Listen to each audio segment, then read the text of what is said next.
You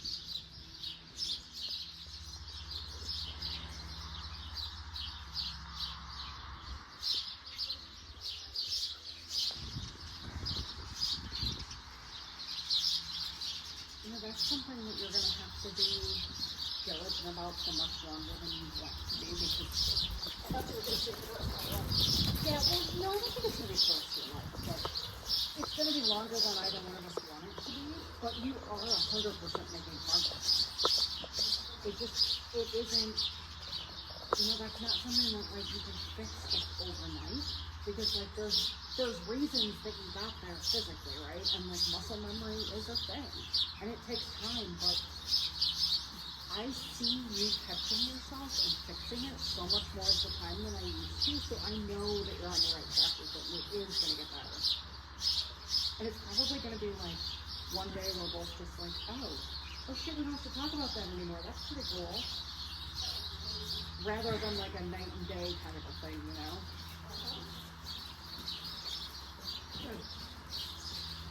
So I actually don't mind the amount of forward that you have in general. I think the where it still feels a little bit sticky is that he's not 100% straight. He's a little like overbent in his neck on this side and not quite through enough in the outside lane.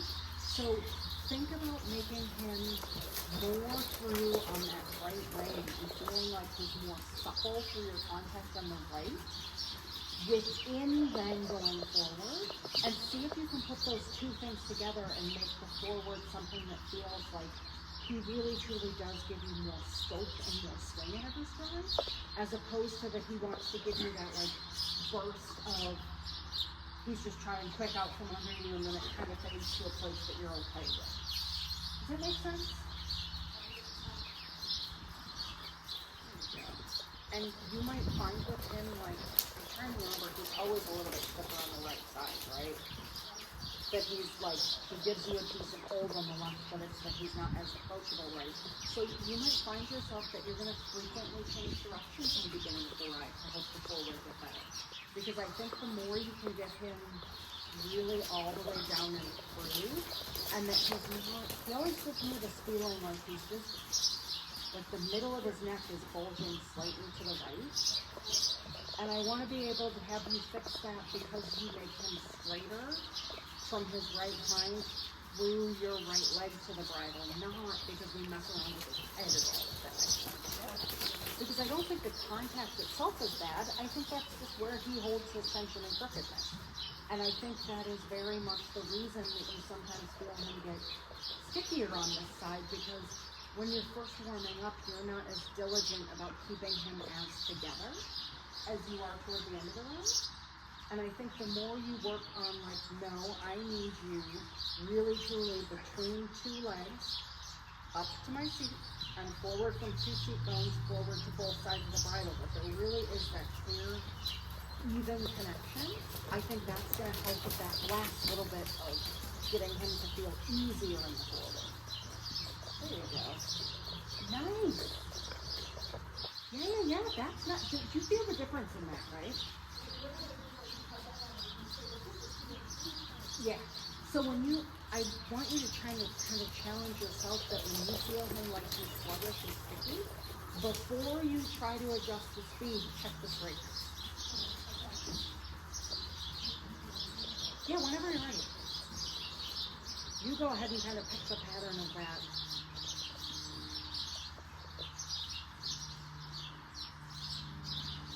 Good. So make sure when you think about changing direction and you want to change your bend, work on starting to get him to understand that you don't want him to tip his back for bend.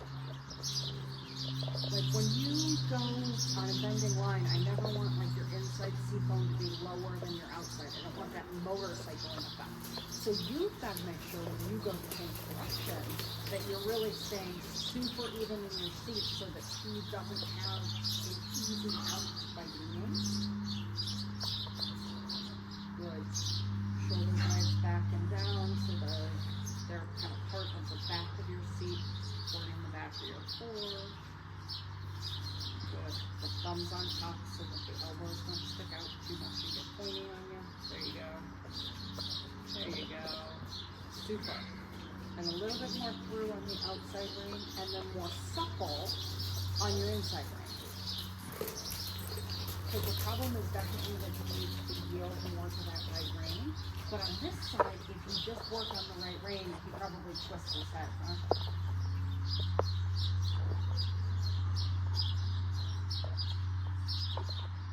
There you go. There you go. And that's something you've kind of got to be patient with, because like he understands the frame you want him to go in, right? What he doesn't understand yet is his responsibility in letting you blend together your driving aid into the containing aid. He kind of makes you choose between one and the other at the time, right?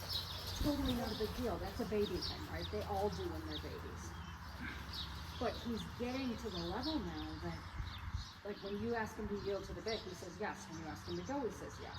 So now we're in that like fine-tuning area where we start saying like, we'll go a little bit, but also give a little at the same time. And you have to start getting a little more sophisticated with how you're asking him to give at either end of those aids. And that all assumes that you're really responsible with your core for keeping him balanced off of your whole midline, right? Because you can't ask him to give to either end. Well, you can, because you do all the time. You shouldn't ask him to give on either end and blend if you can't hold yourself really accountable for the middle part of him. There you go. I like that shot better when he's just a smidgen slower and lifts his little touch like that. But keep working the yields a little more to that outside rein. Excellent. There you go. Super. And it's so little. You're gonna see when you watch the video, like he doesn't look bad when I'm saying he needs to get through the outside rein. But he also doesn't, like you can just see that there's like this part of his, he hasn't like relaxed his jaw and just quietly carried his side of the bridle yet. Does that make sense?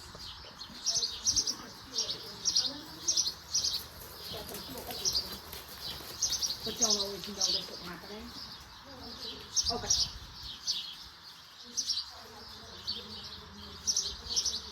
There you go. Yeah, excellent. And a lot of it, like, you know, he still has definitely like a different tips in him from the track time. And we know that, right? And that's not something, he's not choosing to have that. Like, that's absurd. So the trick with when you're working on these more subtle things is you always want to do a lot and then do nothing. Stop and ignores your rein, he will talk differently. Or if you tell him go and he totally ignores your leg. Those are the basic function of the aid. You're right to ask and just expect. But this, I need you to be a little more like, come here, I'll meet you on the other side of it. Because he's a little too busy in his mouth, right? And so when you do it, I don't want you to feel pressure that you have to like make it happen quickly. And then to get it, he just drops away from the contact. I don't want that like, he drops and pops up, drops and pops up. I actually want him to just like, start to relax the muscles in his jaw and let the bit just sit there quiet. And that's a really tricky, fine, like, you've got to be like micromanaging that a lot, which is not your job. Which, honestly, I love that you want to just get in, get done, and leave them alone, because I'm normally having to tell people that they need to do that. But this is the one instance where I want you to be like, okay, fight that urge to make a difference really quickly, and really work on just getting him to let you ride from steady leg, and not squeeze leg, but the steady idea, ride that really balanced to your seat and then from your seat to the bridle so that it's suppling and quiet and balanced. The fact that we even, and the forward is like 1,000 times better already. And as soon as we started talking about the straightness, it got even better yet. So now it's like, yes, I still want you thinking about all the other things we talked about. Those things are not gone. I'm still expecting you to manage all of those, but now we get to add in like, hey, let's start fine-tuning some stuff and making it really, like, look easy. I would love that. And And it might not feel as easy because you're gonna have to be thinking about doing it constantly, so it's gonna be not a simple feeling, but it, in the long run, should actually make it easier to watch.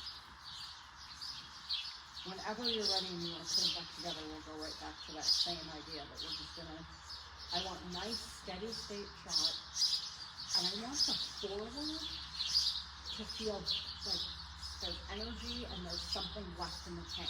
Don't take the last bit of what he has. It's up to you. If you feel like you can sit that smoothly and he's good, I'm fine with it. It might actually be easier for you to feel the subtleties if you're sitting. Does it? Interesting. I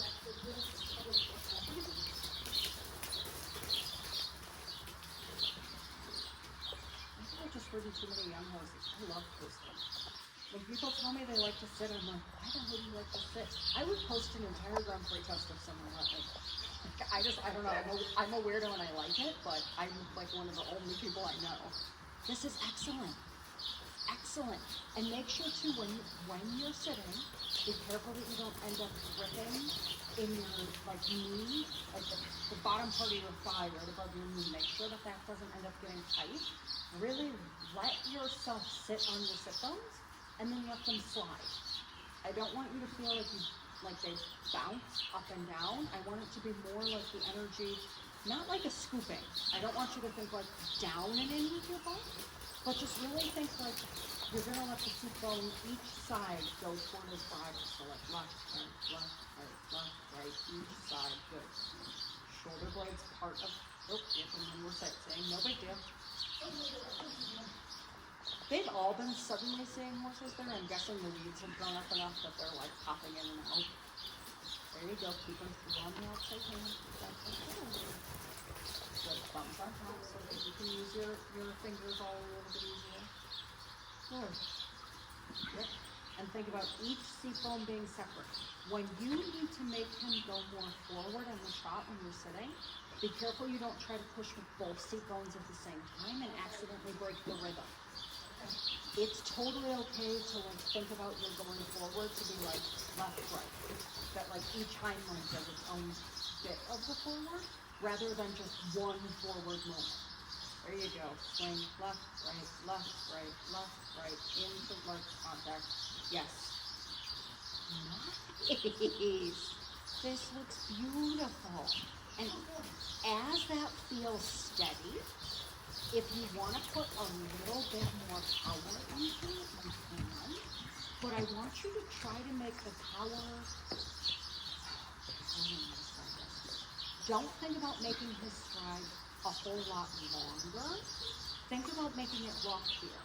So as you're sitting and you're feeling like your hips are doing like the slide toward the ears thing, like the left, right, at the very end of the slide, feel like you let just the like half of the seat bone lift up a tiny bit.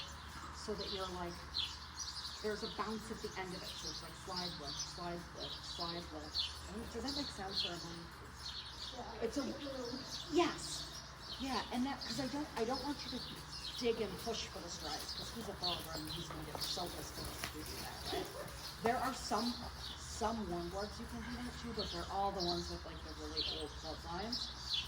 Like, the horses that we're breeding for sport now are just, they're all too sensitive in their back. You don't want to dig down in.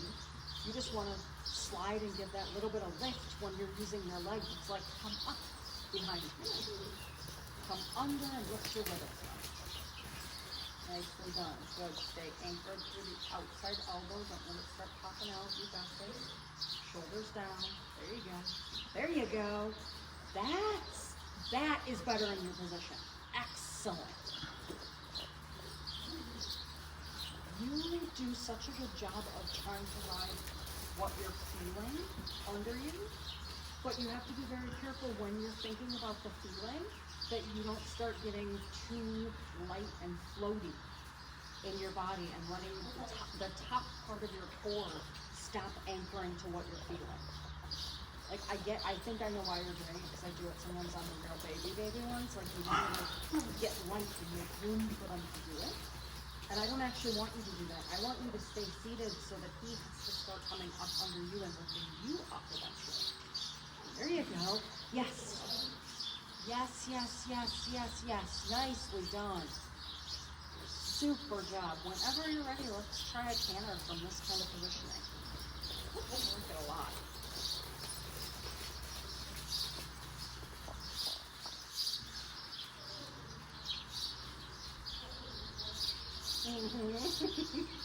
Which is exactly why I wanted the canter.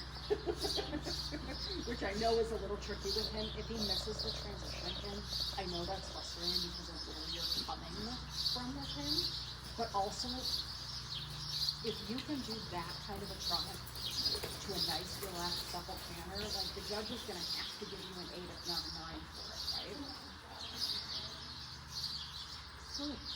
Good, good, good, good. You're totally right to test again. Excellent. And then pat him a bunch. If he's a little slow, but overall obedient in that relaxed trot, I would take it personally. Okay. Good. So see if you can get him around your inside leg a little bit more.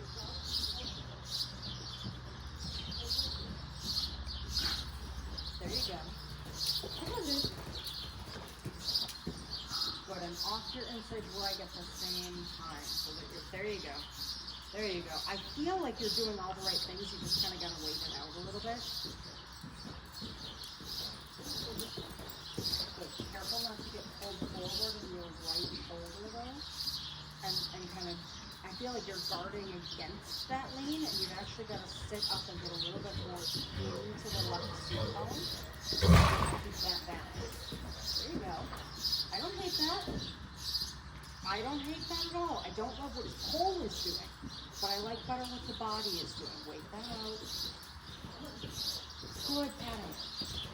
Very good. Very good job. Super. And then whenever he feels kind of relaxed, go ahead and do a transition. There you go.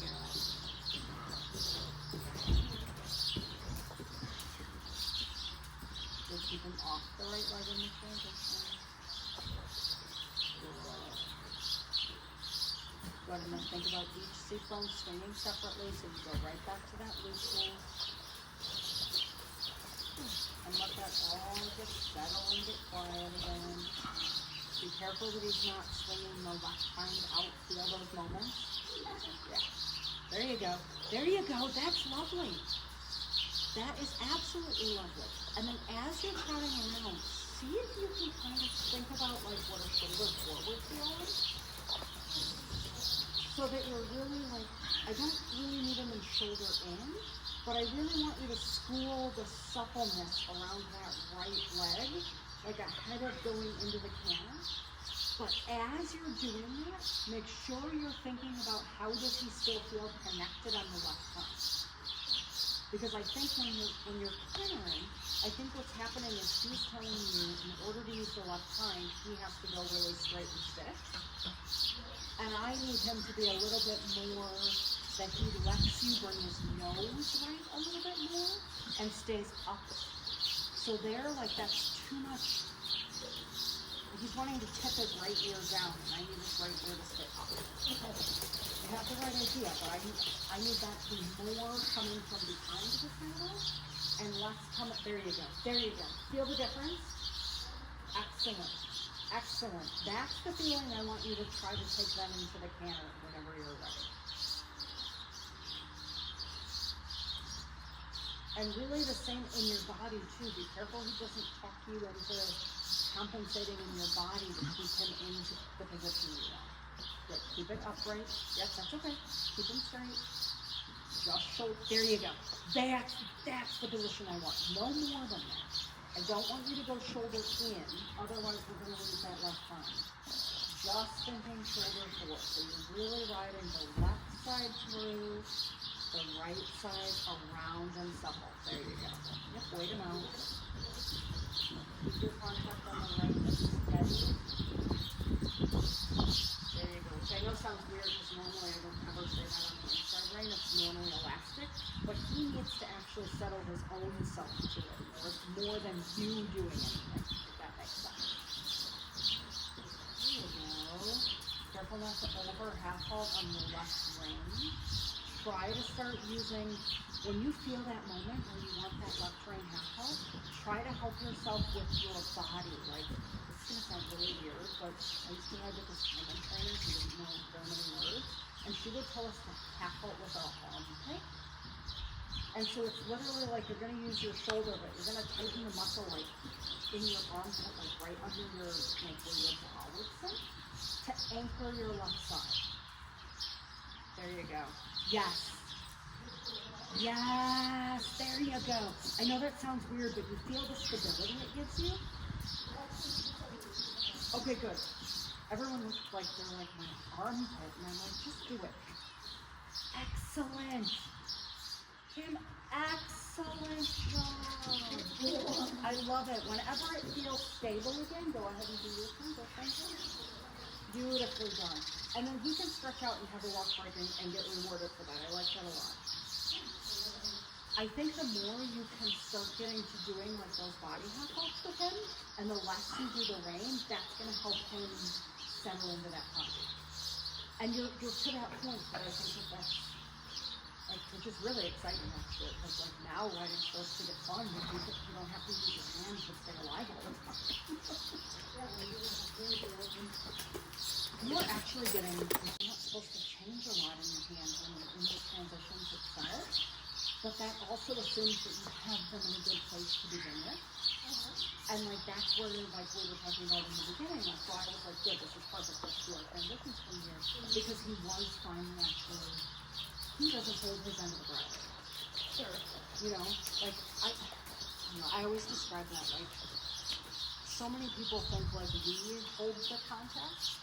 I don't ever think of contact like that. I don't hold contact. My horse holds the bit of the mouth, and I politely use an elastic feeling at the other end to make corrections, but I'm not holding the contact up. That is their responsibility. They have to trust the bit and let their mouth settle around it, and they have to actually carry it in their mouth. And if they're opening their mouth because they're a little bit nervous or they're not sure how to like relax, like he just doesn't know, you're not doing anything that's causing him to open his mouth. At least like the majority of the time. He's opening his mouth because he doesn't know any other way to get away from the tension. He hasn't figured out yet if he can stop like clenching his little cheeks, that he'll actually be able to just soften and relax around the bridle. So if we do a hold on, how is he ever going to learn that? We have to ride him into as quiet and subtle a hand as possible that's still elastic. It's not static and dead, but it's got to be quiet enough that he ever actually closes his mouth completely around it and realizes like, oh, tension releases that way too. Because that, to be very truthful with you, that is the biggest hurdle that I see with you going forward with the horse is you have to learn to put his mouth on the bridle before you're ever going to have true contact. Now, can we keep learning to do that? Like, yes, absolutely, but everything will be easier for you once he gets the idea to just relax and carry that whole on. And do you think as my hands get better and we just work on that will happen? Or do you think we'll just... No, I totally think it'll happen. I don't get, like, the way he just, like, when you were doing that half halt, like, the way that was going, he shows every inclination of wanting to learn how to do it. I have, in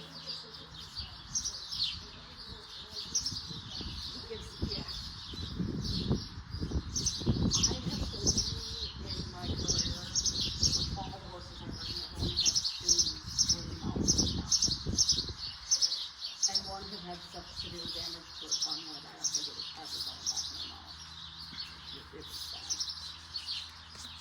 And the other one ended up having put that to some fine, so, like, you know, there were excuses for him. Otherwise, like, I don't see any reason why he won't learn to quiet and go around the bit, especially as you're getting more sophisticated about your contact.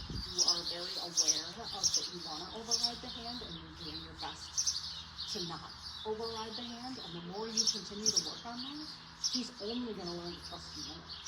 And the more you're thinking about getting the straightness and the balance to keep inside, the more it's going to feel natural for him to just want to drop himself into that quieter place. So I totally think that's going to get better.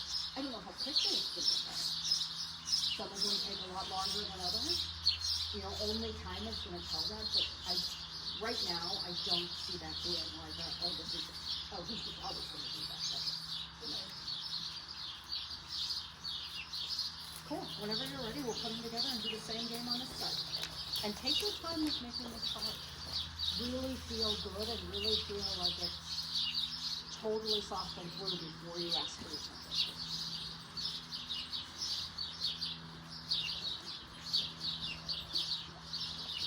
And just because I'm, like, while you're getting there, I just want to really reiterate to you, if you ask him to canter out of the slower, more relaxed place and he misses the transition, don't worry, reset it, come back to the soft place and keep practicing. Now is not the time to worry about, like, quickness from the aid. I mean, if he totally blows you off and doesn't go, of course it is. But if he's just like, oh, I used to do this from a little bit more of a jazzed up place, and now she's doing it from a different place, it's perfectly okay for him to be like, oh shoot, I didn't realize that's what you were doing. Just make him a little more through on the right and straighter through the right side. So when you were going to the right, we were thinking a lot about the shoulder floor right? This side, I want you to almost ride him straight. No bend in the neck. Literally straight. Yeah, no bend in the neck around the circle whatsoever. You can keep him off your inside leg, because I want you to feel like I don't want you to feel like he's like leaning to the left, but I want you to be able to ride him into a straighter right lane, so he's a little bit quicker off that right behind. There you go. So I don't want you thinking bending this horse. Now, can you bend him around your leg? Absolutely, go ahead, but don't bend his neck. There you go. There you go. Super. And when that feels really good and you want to try to go ahead. But really think about keeping him straight. Don't let him overbend himself to go to the left. There was a time where you had to kind of do that for me. You don't have to do that anymore. Yeah. And I know that was a hard thing to get through. Like really hard, and you did a super job with it. Like that homework is done, so you don't have to guard that as much as you used to.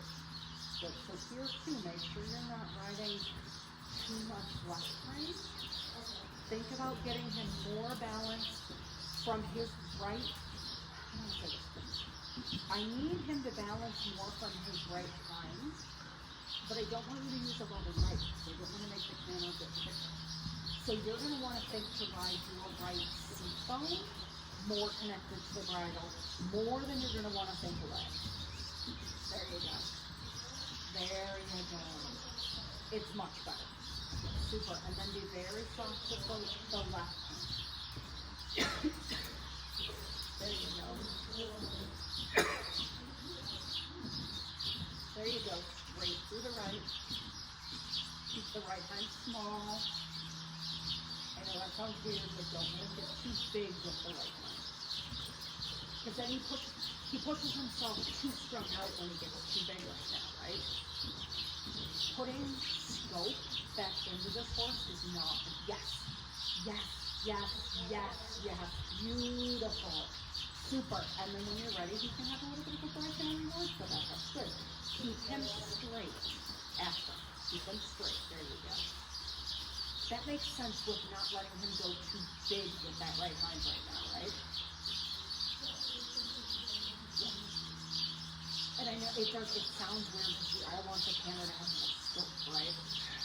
But until he learns, he wants to canter with that right hind like a race horse, so it ends up moving instead of with it.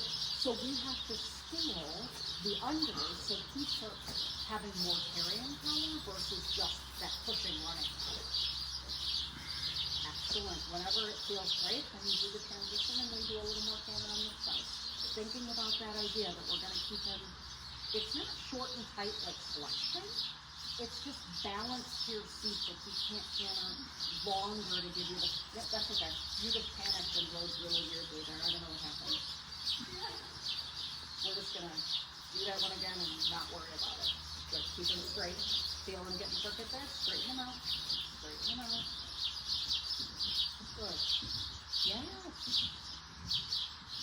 Very good. Super quiet with your left shoulder.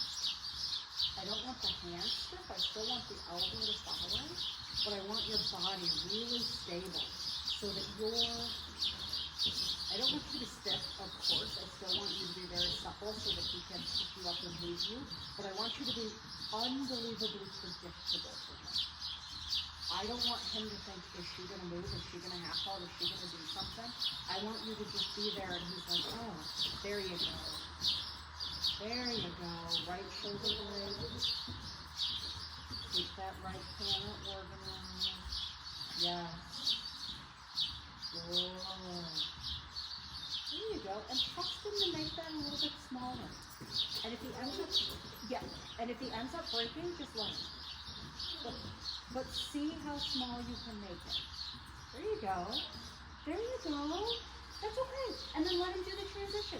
Because all you're doing there is teaching him to do a more connected transition.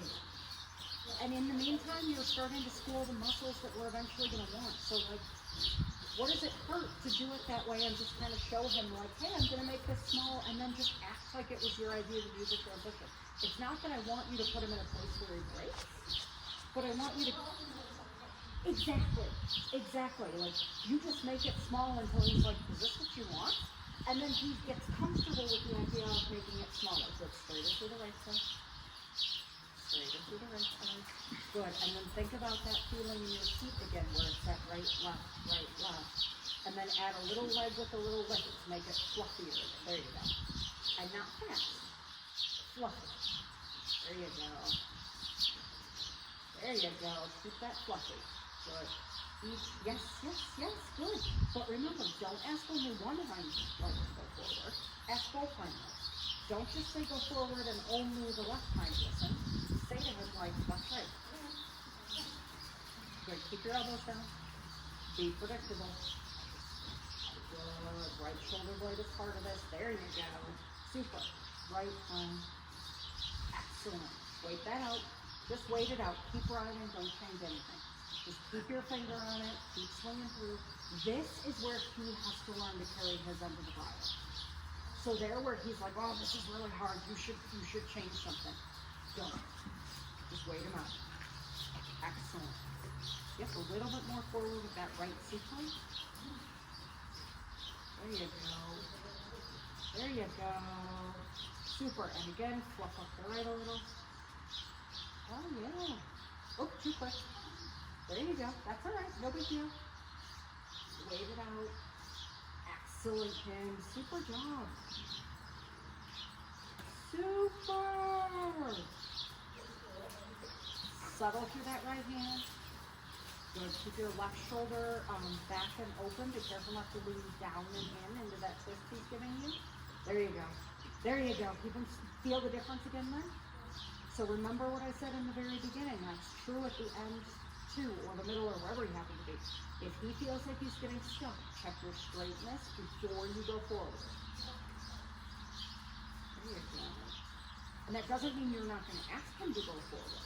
But like here, he's getting a little bit too much lunges in. So straighten him through that outside shoulder. Good. Almost think counter-flexion, even though I don't really necessarily want him to look to the outside, but I want his neck that straight. There you go. There you go. Super. And again, counterflex when you turn away from the wall. Turn your shoulders where you want to go, so your spine is on the same circle. Good. Yep, and swing a little at him. And straighten. And swing. And straighten. There you go. There you go. Feel those steps? That's what you're looking for. Super. When you're ready, go ahead and let him walk and give him a break. That's hard for him to stay that straight and carrying that kind of a trot. Excellent. Excellent job. When I see him, no, it's a lock snuffer. Like today when I watch him, I'm like, ooh, he looks really fun to ride. Like I always, for me when I'm watching, I'm always happy when I'm like, oh, now I want to ride him. Like, and when he's trotting around there like that, I'm like, no, he looks fun to ride. And but that's really, just think everything you're gonna do, you don't want to break him off of the contact. You want him to settle for the contact. Totally different than if you had a horse that was heavy, where you would want to make like a little bit more of a quicker, like kind of shake him off sort of a feeling. Oh, okay. Okay. This was really good though. And you could feel there how he was getting actually getting a little bit tired on that right hind at the end. The straighter you are riding, you can feel him. Don't be afraid to give him breaks. It's like a motor box. We take a little break. That's good for you. Well done, right? That's it. Yeah.